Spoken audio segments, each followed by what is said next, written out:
UP board NCERT class 10th का आज का चैप्टर है the ball poem. The ball poem ये एक पोएम है और इसके पोएट हैं जॉन बेरीमैन। जॉन बेरीमैन एक अमेरिकन पोएट थे और मॉडर्न पोएट हैं ये। इनका पूरा नाम जॉन एलन मैकएल्पिन बेरीमैन था। अब ये एक विशेष प्रकार की कविताएं लिखते थे, उतना तुम लोग नहीं समझ पाओगे, लेकिन ये पोयम थोड़ा सा तुम लोगों के जो अभी मेंटल डेवलपमेंट है, जो मानसिक विकास है, इससे थोड़े से ऊंचे स्तर का है आसान। इसका अर्थ ये नहीं कि कठिन है, आसान है।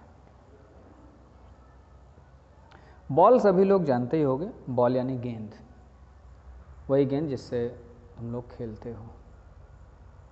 इस पोयम में एक बच्चा है जो बॉल से खेल रहा है। बॉल एक ऐसी वस्तु होती है जिसे हाथों में लेकर हम नहीं खेल सकते, उसको फेंक वेंक कर ही खेलते हैं।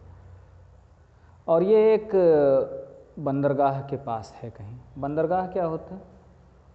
बंदरगाह वो जगह होती है जहाँ पर बहुत बड़े बड़े पानी वाले जहाज आकर रुकते हैं। वहाँ उनका माल या तो लदता है या तो उतरता है, यानी ये नदी होगी बड़ी या तो फिर सी होगा, समुद्र होगा, वहाँ खेल रहा। तुम लोगों ने अपने जीवन में बॉल अवश्य खेला होगा और बॉल को खोया भी खूब होगा। खूब बॉल खोए होंगे, हम लोगों के भी खूब खोए। हर बच्चे के जीवन में ये हुआ ही है, ये बहुत सामान्य सी बात है, ऐसा होना कोई बड़ी बात नहीं। तो हम लोग ये पोयम देखते हैं। पहले टेक्स्ट देख लेते हैं, फिर इसे हम समझने का प्रयास करेंगे।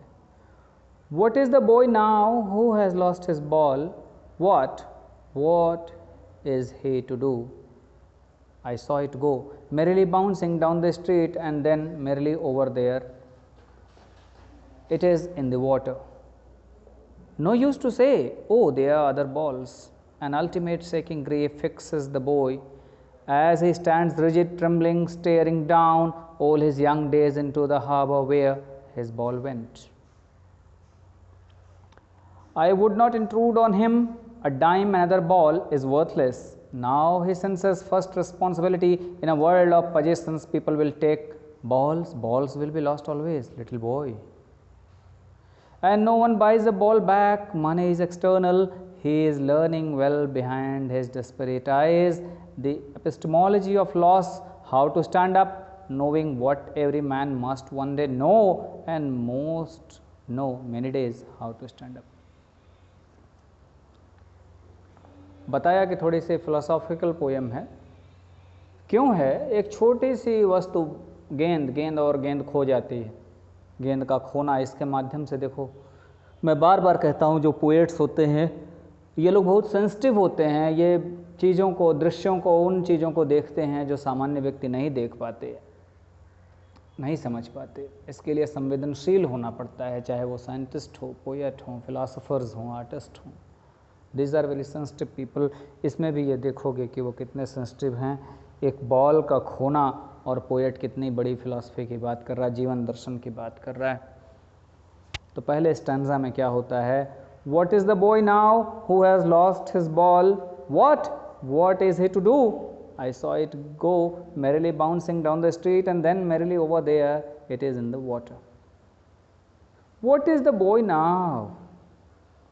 अब लड़का क्या करेगा? पोएट देख रहा है, कोई बच्चा है, खेल रहा था, उसका बॉल खोया। कह रहा वो बच्चा क्या करेगा? Who has lost his ball? उस लड़के की गेंद खो गई है, उस बालक की गेंद खो गई अभी। अब वो करेगा क्या? What is he to do? अब वो आगे क्या करेगा? अब वो क्या करेगा? कैसा रहेगा? क्या सोचेगा? ये क्वेश्चन पोएट के मन में आता है। I saw it go merrily bouncing. मैंने देखा इसको जाते हुए, मैंने देखा गेंद को जाते हुए देखा। जब बच्चा खेल रहा था, मैरिली, बड़ी प्रसन्नता से गेंद जब जाती है ना, लगता है कि बहुत प्रसन्न है, उछलते कूदते गेंद गई। ऐसे मैंने देखा। कहाँ गई? डाउन द स्ट्रीट, सड़क के नीचे चली गई। और कहाँ नीचे? And then merrily over there it is in the water. और बड़ी प्रसन्न है, अब तो पानी में है, बॉल गिरी हुई नीचे। सड़क ऊंची रही होगी, और काफ़ी नीचे समुद्र तल होगा, वहाँ से उछल के कूद के बहुत प्रसन्न मुद्रा में ये बॉल गई और जाके पानी में, ये अब भी प्रसन्न है लेकिन बॉल वहाँ है, लेकिन बॉल प्रसन्न है। बच्चा कैसा होगा, क्या करेगा, क्या सोचेगा, ये क्वेश्चन पोएट के मन में आता है। Next stanza, no use to say oh there are other balls, and ultimate shaking grief fixes the boy as he stands rigid trembling staring down all his young days into the harbor where his ball went. No use to say, कोई इसका उपयोग नहीं है। बड़े लोग होंगे तो क्या कहेंगे, अरे यार छोड़ो, देयर आर अदर बॉल्स, छोड़ो दूसरी बॉल्स हैं, क्या फालतू, छोड़ो जाने दो, लोग यही तो कहते हैं बच्चे को।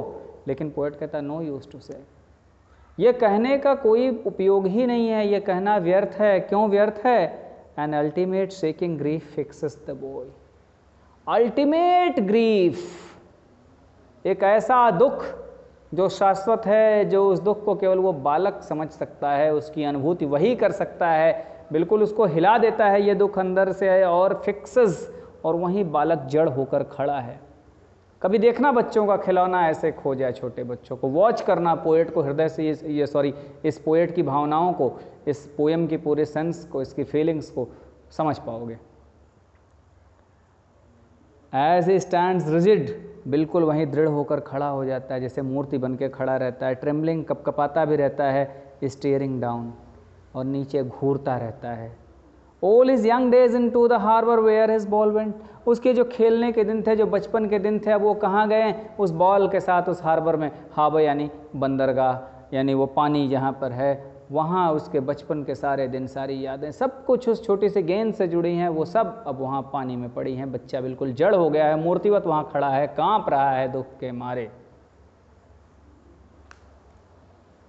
Third stanza, I would not intrude on him a dime, another ball is worthless.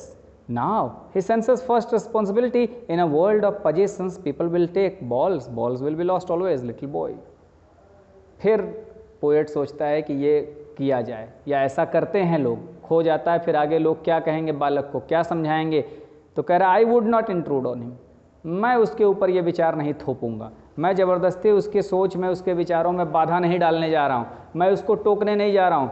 क्या कह के टोकेगा भाई? A dime, another ball is worthless. A dime, dime मतलब बहुत छोटा पैसा। जैसे अब तुम लोगों के समय में 1 रुपये 2 रुपये समझ लो, हम लोगों के बचपन में आने, 2 आने, 10 आने, 20 आने ऐसे चलते थे, 4 आने, 8 आने, तो अब तुम लोग 5 रुपये समझ लो, तो मतलब तुच्छ है, वर्थलेस। अरे यार छोटी सी बात है, 1 आने की बात है, छोड़ो हटाओ, दूसरी बॉल आ जाएगी, ये कहते। लेकिन मैं नहीं कहूँगा, पोएट का I would not include him, poet ऐसा नहीं कहेगा। और क्या कहता? ही सेंसेस फर्स्ट रिस्पॉन्सिबिलिटी। क्यों नहीं कहूँगा?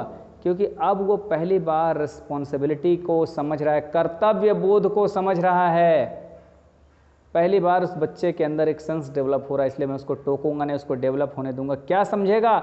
इन अ वर्ल्ड ऑफ पोजेशंस, इस संसार में पोजेशंस यानी जो चीज़ें तुम्हारी होती हैं, अपनी होती हैं, तो ये संसार ही ऐसी चीज़ों से भरी, ये मेरी, ये तुम्हारी, ये मेरी, ये तुम्हारी, यही तो माया जाल है संसार में, यही तो चल रहा है भाई। इसी के पीछे लोग पागल हैं, इसी में लड़ भिड़ रहे हैं, हर तरह का अपराध, हर तरह का पाप, हर तरह का काम इसी के कारण हो रहा है।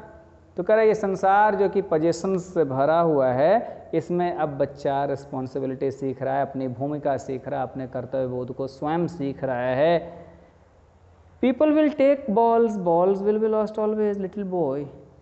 ये छोटे बच्चे, लोग बॉल्स लेंगे और बॉल्स खोएंगे भी, अर्थात जीवन में ढेर सारी वस्तुएं प्राप्त भी करोगे और वो खोएंगी भी, चली भी जाएंगी। ये बात, ये भावना बच्चा सीख रहा है, इसलिए मैं उसको टोकूंगा नहीं, रोकूंगा नहीं, उसे सीखने दूंगा। पहली बार ये लेसन बच्चा सीख रहा है इस चीज़ से कि जीवन में हम ढेर सारी चीज़ों का अर्जन करेंगे, प्राप्त करेंगे, और फिर वो चीज़ें हमसे दूर भी जाएंगी। पहली बार ये रिस्पॉन्सिबिलिटी, ये भावना, ये कर्तव्य बोध बालक के अंदर आ रही है। Last stanza, and no one buys a ball back, money is external, he is learning well behind his desperate eyes the epistemology of loss, how to stand up, knowing what every man must one day know, and most know many days how to stand up. And no one buys a ball back, और वो ball को कोई नहीं खरीद सकता वापस, फिर से उसी बॉल को नहीं खरीद सकते जो खो गया। खरीदोगे लेकिन दूसरी होगी, वो नई होगी, अर्थात जो बीत गया ना, जो चला गया ना, वो दोबारा प्राप्त नहीं होगा। ये वो बच्चा सीख रहा है। मनी इज एक्सटर्नल, मनी तो भाई बाह्य वस्तु है ना, ये अंदर की वस्तु नहीं है। अंदर से जो चीज़ खो दिए ना, वो नहीं प्राप्त होगी। ये बड़ी फिलॉसफी अब समझ लो भाई, कि भीतर बहुत सारी चीज़ें टूट जाती हैं, खो जाती हैं, हमसे अलग हो जाते हैं, उन्हें पैसों से नहीं खरीदा जा सकता। ढेर सारी भावनाएं ऐसी होती हैं, ढेर सारी ऐसी बातें हैं। ही इज़ लर्निंग, सीख रहा है बालक। क्या सीख रहा है? Well behind his desperate eyes, उसकी बेचैन आँखें, उसकी विचलित आँखें। आँखें तो बड़ी बेचैन हैं, दुखी हैं उस बॉल को देखते हुए, लेकिन उस आँखों के पीछे जो उसका मानस है, जो मन है, उसमें चल रहा है, वो सीख रहा है। क्या सीख रहा है? The epistemology of loss. Epistemology, epistemology एक बड़ा वर्ड यहाँ यूज़ कर दिया कवि ने। ये फिलॉसफी का वर्ड है, दर्शन शास्त्र का ये शब्द है। इसमें होता है किसी ज्ञान को, किसी सिस्टम को जानने का विज्ञान। लॉस यानी खोने का। अब बालक सीख रहा है, समझ रहा है खोने का विज्ञान क्या है, खोने का तरीका क्या है, खोने का सिद्धांत क्या है, जीवन में खोना और पाना क्या है, ये बालक अब सीख रहा है। How to stand up. और बालक ये भी सीख रहा है कि ऐसी परिस्थितियों में हम फिर स्टैंड अप कैसे होंगे, फिर से हम खड़े कैसे होंगे, अर्थात इनका सामना हम कैसे करेंगे। Knowing what every man must one day know. और बालक ये भी जान रहा है कि यह जानकारी, यह ज्ञान हर व्यक्ति को एक दिन जानना ही पड़ेगा। हर व्यक्ति को यह सीखना ही पड़ेगा कि कुछ खो जाए तो हम उसे छोड़कर आगे कैसे बढ़ते हैं। जीवन में ढेर सारी चीज़ें मिलती हैं, फिर वो खोती हैं, फिर आगे कैसे बढ़ते हैं, उनका सामना कैसे करते हैं, ये हर व्यक्ति को एक दिन सीखना है। बालक वो आज सीख रहा है कि यह सीखना ही सबको सीखना है। और and most know many days how to stand up. लेकिन इस संसार में कई लोग बहुत दिन लगा देते हैं ये सीखने में कि हाउ टू स्टैंड अप, ऐसी परिस्थितियों का सामना कैसे करें। इसको सीखने में कई लोग तो बहुत दिन लगा देते हैं, लेकिन ये बालक अभी सीख रहा है, अनुभूति कर रहा है, मैं इसे करने दे रहा हूँ। देखो पोएट ने उसको डिस्टर्ब नहीं किया, ये पोएट के मन में इतनी सारी फिलॉसफी चल गई। कभी वॉच करना बच्चे को, वो कैसे सीखते हैं छोटे छोटे बच्चे, पोएम का आनंद ले पाओगे। बहुत ही आसान पोएम है, 2-4 शब्द कठिन है, कुछ शब्द ऐसे हैं जिनका प्रोनाउंसिएशन थोड़ा सा कठिन है। ध्यान से सुन के प्रोनाउंसिएशन पर बहुत ध्यान दो, उच्चारण पर बहुत ध्यान दो। शुद्ध उच्चारण ही तुम्हारी गुणवत्ता को बताता है, चाहे वो हिंदी हो या इंग्लिश हो या दुनिया की, संसार की कोई भी भाषा हो। करेक्ट प्रोनाउंसिएशन तुम्हारी क्वालिटी को दिखाता है, तुम्हारी एजुकेशन की क्वालिटी को, तुम्हारी फैमिली बैकग्राउंड को। ये करेक्ट प्रोनाउंसिएशन, ये मैनर दिखाता है। सभ्यता और संस्कृति का अंग है करेक्ट प्रोनाउंसिएशन। ये सीखो, ज़रूर सीखो। जैसे कहीं जाते हो, गेट तुमने नॉक किया कि नहीं, डायरेक्ट खोल के आ गए, बिना पूछे आ गए। कहीं भी बैठे हो, थूक दिए, कहीं भी ऐसे खुले में छींक दिए, खांस दिए, और भी तमाम गंदगी, गुटखा पान खा के थूक दिए, ये सारी चीज़ें मैनर में आती हैं। खैर ठीक है, ये पोएम समाप्त हुआ। कोई समस्या होगी तो कमेंट कर सकते हो। वर्ड स्टॉक बढ़ाते जाओ। और यहाँ ये पाठ समाप्त होता है। धन्यवाद।